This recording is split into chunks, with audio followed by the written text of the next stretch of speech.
રામ રામ સીતારામ, જય શ્રી કૃષ્ણ, જય માતાજી, જય ગોપાલજી, ઠાકરજણી, જય જલારામજી, જિનેન્દ્ર, જય સ્વામિનારાયણ, મહાદેવ હર હર હર મહાદેવ. કેમ છો? મોજમાં? તો વાંધો નહીં, મારા બાપલે બિલકુલ મોજમાં જ રહેવાનું છે. ને આજે છે રવિવાર, એટલે રજાનો દિવસ ને બસ આરામ કરવાનો દિવસ. તો હવે તો આજે તો લગભગ કંઈ કામ નથી બાકી રહ્યું, કારણ કે હમણાં આગળના દિવસોમાં સારી એવી રજાનો મોકો મળી ગયો હતો, એટલે આપણે ઘરના નાના મોટા બીજા કામ બધા પતાવી દીધા હતા. આજે હવે ખાલી બસ આરામ એટલે આરામ સિવાય કંઈ નથી કરવાનું. પછી ખબર નહીં કંઈ ઉડતું કામ આવે તો. બાકી અહીંયા અમારે બને છે ગરમા ગરમ ફુલકા રોટી અને ચા સવારના નાસ્તામાં. જય શ્રી કૃષ્ણ મમ્મી. જય શ્રી કૃષ્ણ. અને બાકી વાલી તો અમારે હજી સૂતી છે, કારણ કે રાતે મોડા સુધી અમે બધા લોકો જઈ ગયા હતા. બાજુવાળા ભાઈ જે છે એમના મેરેજની કેસેટ જોતા હતા, એટલે લગભગ 12:30 જેવો ટાઈમ થઈ ગયો હતો. એટલે એમને પછી હવે હોવા દીધી છે. આ ભલે આરામ કરે કીધું, એમને કંઈ નથી જગાડવી. જાગશે ત્યારે એમને ચા પાણી નાસ્તો ને એ બધું આપણે આપી દઈશું. તો ચલો હવે પેલા ફટાફટ આપણે ચા પાણી નાસ્તો ડેઈલી રૂટીનની જેમ પતાવી લઈએ, અને પછી હું તમારા લોકો સાથે જ્ઞાનની વાત આજ ચોક્કસથી શેર કરીશ. કારણ કે હું તમને લોકોને અગાઉ કહું તો છું વિડીયોઝમાં કે જ્ઞાનની વાત કરીશ, પણ પછી મને ભૂલાઈ જાય છે, કારણ કે કામ એટલું બધું આવી જાય ને એમાં કામમાં સમય જતો રહે છે, ને પછી કંઈ યાદ રહેતું નથી. એટલે આજે તો હું ચોક્કસથી તમારા લોકો સાથે જ્ઞાનની વાત શેર કરીશ જ. તો ચલો ફટાફટ, જે લોકોએ વિડીયોને લાઇક ન કર્યો હોય તો લાઇક કરજો, ચેનલ ઉપર નવા હોય તો ચેનલને સબસ્ક્રાઈબ કરજો, અને સાથે સાથે કમેન્ટ પણ કરજો.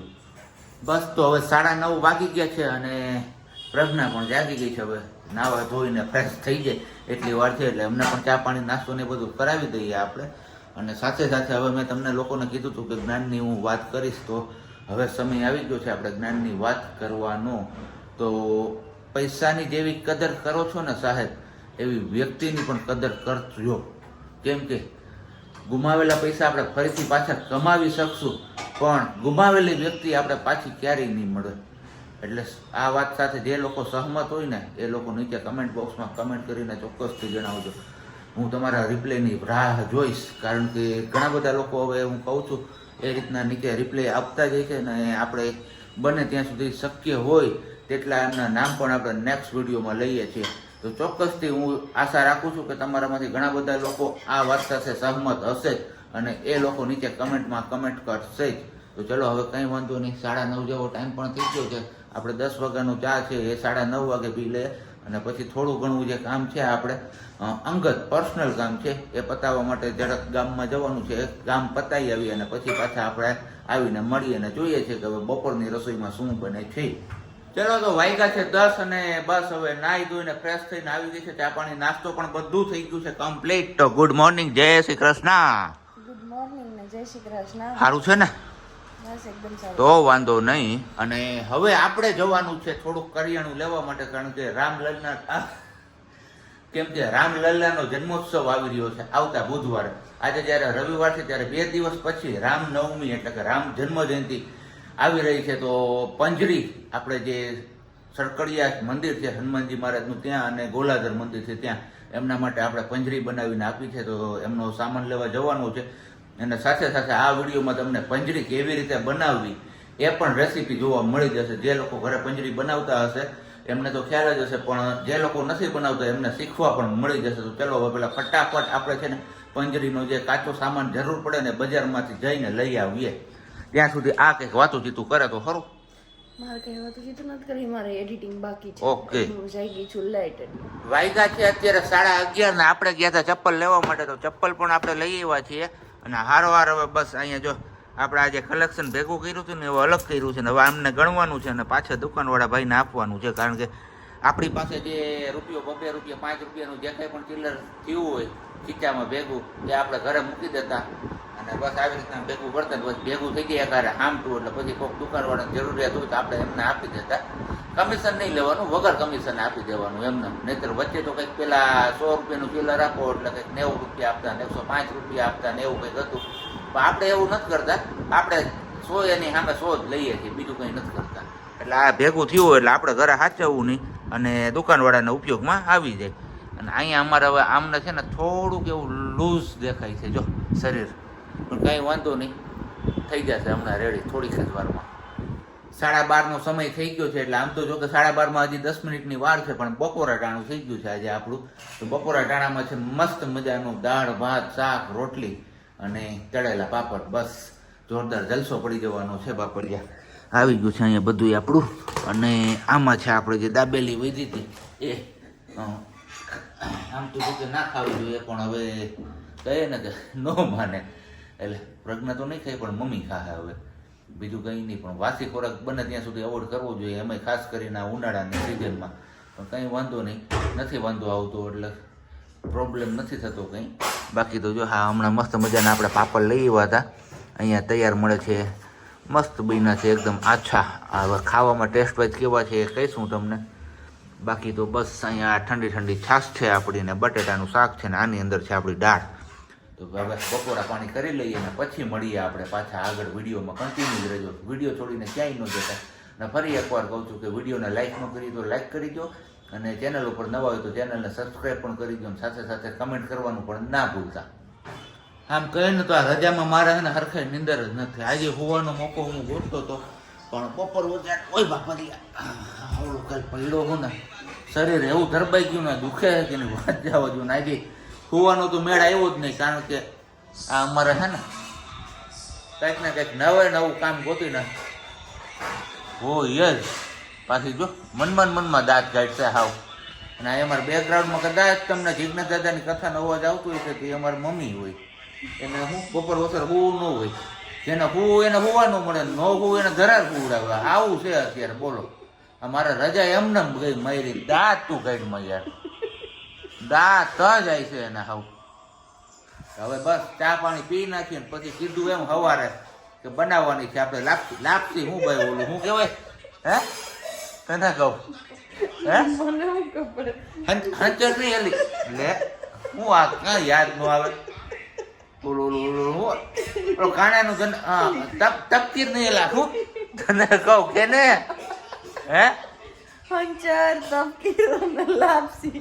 લાપસી કઈ ખુશી માં એમ નહીં, લાપસી ના તમને હા લાપસી ના અંદર કઈ ખુશી માં મૂકવાના રામનો જન્મ થવાનું એટલે. પણ હું મને યાદ ન આવે. પંજરી બનાવવાની છે એના હાટું મને અત્યારમાં વહેલો ઉઠાડી લીધો. બોલો હવે શું કેવું, પંજરી બનાવતા વાર હું લાગે ને વાત હું, પણ આ નો અમારે એને શેકવાના હોય, દાણા ને બધાને સાફ કરવાના, હમા કરવાના, પછી શેકવાના. એ બધું કામ તો વાત છે. આ મારા ભાગમાં ખાલી મિક્સર રાખવાનું કામ છે, છતાં મને અત્યારે ઉઠાડી દીધો. પછી ચૂલો સાફ થઈ જાય, પછી ચા બની જાય, પછી ચૂલો સાફ થઈ જાય, પછી પંજરી બને. પંજરી બનતી હોય ને વૈસા ઉઠો તો ચા ન મળે, તો એ તો બજારમાં મળે તો પટી આવો નહીં એમ. અને કલ્પેશભાઈ કોમેન્ટ કરી બે પ્રજ્ઞા નહીં કે હરખો જ વિચાર આવ્યો ઈ કે અમારે ત્યાં ગોયણી જમાડવાની છે ને અમારે ત્યાં દાબેલી જ બનાવવાની છે સાંજે કે. તો બે પ્રજ્ઞા ને એક યાર એક જ હરખા વિચાર આવ્યા. ગમે એમ તો નામ અમારું એક ને કન્યા રાશિ ને ગમે એમ તો કન્યા નહીં ગમે એમ તો પ્રજ્ઞા ને, એટલે વિચાર બધી સેમ હોય. પ્રજ્ઞાનો બીજો અર્થ શું થાય એ કોમેન્ટ કરીને કહેજો જો કોઈને આવડતો હોય ને. ગુંદાણીની રેસીપી ગુંદાણી નહીં પંજરીની રેસીપી બનાવવા માટે આપણે જોઈશે આવી લીલવણી ધાણી, પછી જોશે સુવાદાણા, પછી ગુંદ જેને ઘીમાં ફોડવાનો છે, અને લીલું નહીં સોરી સુકેલા ટોપરાનું ખમણ, એટલે હાવ ભૂકો નહીં પણ ખીણ વાળું. અને હજી એક વસ્તુ કદાચ ભૂલ, સૂંઠ. હા સૂંઠનો પાવડર પણ જોશે અને સાકર પણ જોશે. આમાંથી જેટલી વસ્તુ છે ને સુવાદાણા છે, ધાણી છે, અને બીજું તો શું છે શેકાય એવું બે.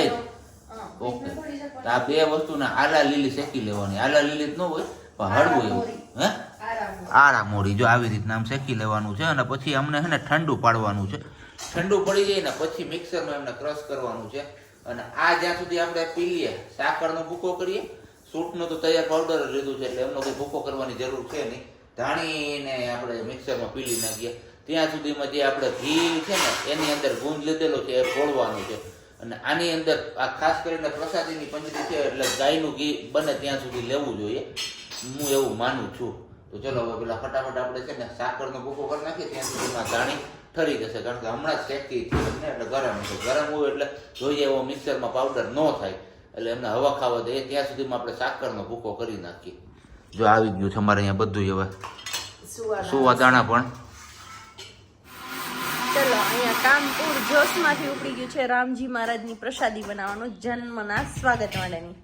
તો સાકર દળી કાઢી છે, સાબજીએ પહેલા દળી નાખી છે અને હવે દળે છે ધાણા.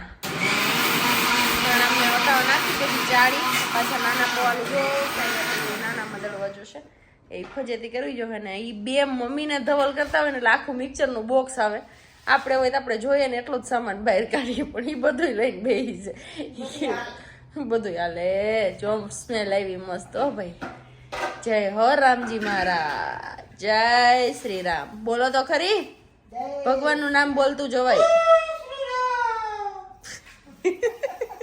અહીંયા તમારે પાસે લખરા વધી જાય કા મમ્મી ચલો ફાઇનલી એ પંજરી અહીંયા દળાઈ ગઈ છે મમ્મી મિક્સ કરે છે એમાં સાકર સુવાદાણા અને ધાણા આટલી વસ્તુ મિક્સ થઈ ગઈ છે અને હવે એમાં એડ કરવાનું છે ટોપરાનું ખમણ અને સૂંઠ પાવડર સબ્જીનું કામ પૂરું કેમ સબ્જી પછી ફાઇનલી ગુંદ તળી અને ગુંદ એડ કરવાનો છે અને પછી ગરમ કરીને ઘી એડ કરવાનું છે તો હવે ફાઇનલી પંજરીના આખરી ઓપ અપાય છે કારણ કે ઘણી પ્રોસેસ કર્યા પછી છેલ્લું સ્ટેજ છે આ એમને મિક્સર કરવાનું જે આપણે ગુંદને પેલામાં ફોડ્યો હતો ને ઘીની અંદર એ બધું આની અંદર હવે મિક્સ કરી દીધું છે અને હવે આને બસ એક કોથળીમાં પેક કરીને મૂકી દેવાનું છે પછી આપણે મોકલવાનું છે સરકડિયા મંદિર અને ગોલાધર હનુમાનજીના મંદિરે અને હવે જવાનું છે આપણે શાકભાજી માર્કેટમાં શાક લેવા માટે શાકમાં તો કંઈ નથી લેવાનું બીજું પણ ખાલી તાંજરિયાની ભાજી લેવાની છે કારણ કે એવું આપણે ઘાસપૂસ લેતા આવડે બીજું લેતા ન આવડે હું બીજું લઈ આવ્યું ને તો એ મારી વાલીને તો નહીં જ ગમે એ હું જાઉં તો સાહેબ જાય બેમાંથી ગમે છે અમારે બેનું લઈ આવેલું જો કોઈ દી વખાણી દે તો અમે કે હારી ગયા હું કેવું સાહેબ તમારે સાચી વાત છે ને તો પછી આપણે લઈ આવી મજા જ નથી આવતી કોઈને એવું છે દાલ બદલું સરકાર હો એવું છે તો સારું જો બીજું શું લેવાનું છે ભીંડો 5 કિલો તો વરસાદ ને વરસાદ એનું કામ કરે 3 દિનની આગાહી છે અને ચણાના લોટની બસ આપણે ગામમાંથી શાકભાજી એટલે ગામમાં જ નહીં શાક માર્કેટમાંથી શાક લઈ આવ્યા એટલે લઈ આવ્યા છે તાંજરિયાની ભાજી વટાણા અને ગવાર તો જો કે બાજુવાળા સાહેબ હતા એમનો હતો અને બસ હવે અત્યારે તાંજરિયાની ભાજી ખાવાની છે ને હારે ખાવાની છે રોટલી તો ભાજી અહીંયા બીટાઈ ગઈ છે ખીચડી છે હારે એ તો ભાઈ હાલો આમાં કુકરમાં ખીચડી મુકાઈ ગઈ છે ખીચડી તો આપણે જો કે નથી ભાવતી આપણે તો હવે લોટવાળીની ઈચ્છા પ્રગટ કરી હતી પણ હવે જોઈએ છીએ આપણી ઈચ્છા પૂરી થાય છે કે નહીં કારણ કે મને છે ને ભાજી હંમેશા લોટવાળી ભાવવાની એ ખાટી મીઠી ટેસ્ટમાં પણ આજે અમારે છે ને આમ વટે ભરાણા છે કે હું નહીં બનાવી દઉં એવું છે થેન્ક યુ સો મચ વાલી એમ ને તો વાંધો નહીં હાલો ભાઈ તેલ મુકાઈ ગયું છે અહીંયા અમારે અને હવે આપણે ફટાફટ એમને લોટનો ડબ્બો આપી દઈએ ડબ્બો એટલે ઝડપથી આપણી ભાજી તૈયાર થઈ જાય ને બસ હવે સંજય દાણું પણ થઈ ગયું છે હમણાં થોડીક જ ક્ષણોમાં મહાદેવજીની આરતી સ્ટાર્ટ થઈ જશે એટલે આપણે પણ દીવાબત્તીને બધું કરી લઈએ અત્યારે એક્ઝેક્ટલી 8 થવા જેવું આવ્યું છે એટલે કે સાંજના 8 વાગ્યા છે ને બસ હવે વારું પાણી કરવા બેસી ગયા પણ વારું પાણી કરવામાં આજે છે ને એક મસ્ત મજાનું કોમ્બિનેશન મળી ગયું ને એની હારે હજી એક ત્રીજી વસ્તુ હોત ને તો જમવા વટ આવી જાય કાંઈ ઘટે જ નહીં જો બુંદી ગાંઠિયા લોટવાળું શાક રોટલી ગરમા ગરમ અને બસ આની યાર ચણાનું શાક હોત ને એક બીજું બુંદી ગાંઠિયાના ચણાનું શાક તો જોરદાર જમાવટ આવી જાય તો કાંઈ ઘટત નહીં મોજે મોજને રોજે રોજ થઈ જાય અને બુંદીના ગાંઠિયા અમારા બાજુવાળા સાહેબ ગોતી એવા કીધું કારણ કે ખાવાની ઈચ્છા અમારે જેટલા પહેલા માળે જેટલા લોકો રહે ને એ બધાને ઈચ્છા હતી કે ગુંદી ગાંઠિયા ખાઈએ કે નાના હતા ત્યારે કેવું ખાવા જતા આપણે બધે ક્યાંય ગામમાં હોય તો જવાનું ત્યાં ગુંદીના ગાંઠિયા જ મળતું ખાવામાં તો નાનપણ આજે યાદ આવી ગયું ફરીને બધાને મન થઈ ગયું તો સાહેબ ક્યાંકથી ગોતી એવા હે ગરમા ગરમ ગુંદી હતી ને ગરમા ગરમ ગાંઠિયા હાઈસુવાળા શું કહો તમે ચંપાકલી ને હારે છે આપણે રોટલી અને તાંજરિયાની ભાજી તો જોરદાર જમાવટ આવે છે ભાઈ મોજ આવી જાય એવું ભાણું છે અત્યારનું આપણે કાં વાલી કંઈ ઘટે જો એને તો અમારે ખીચડી ને ભાજી છે કહેતા હતા ને ખીચડી હારે મજા આવશે આપને ખીચડી હારે ન મજા આવે ને આપને જો આવી લોટવાળી ભાવે તો આવી રીતના લોટવાળી ભાજી કોને કોને ભાવે છે તમારે કમેન્ટ બોક્સમાં કમેન્ટ કરીને ચોક્કસથી જણાવવાનું છે ભૂલતા નહીં.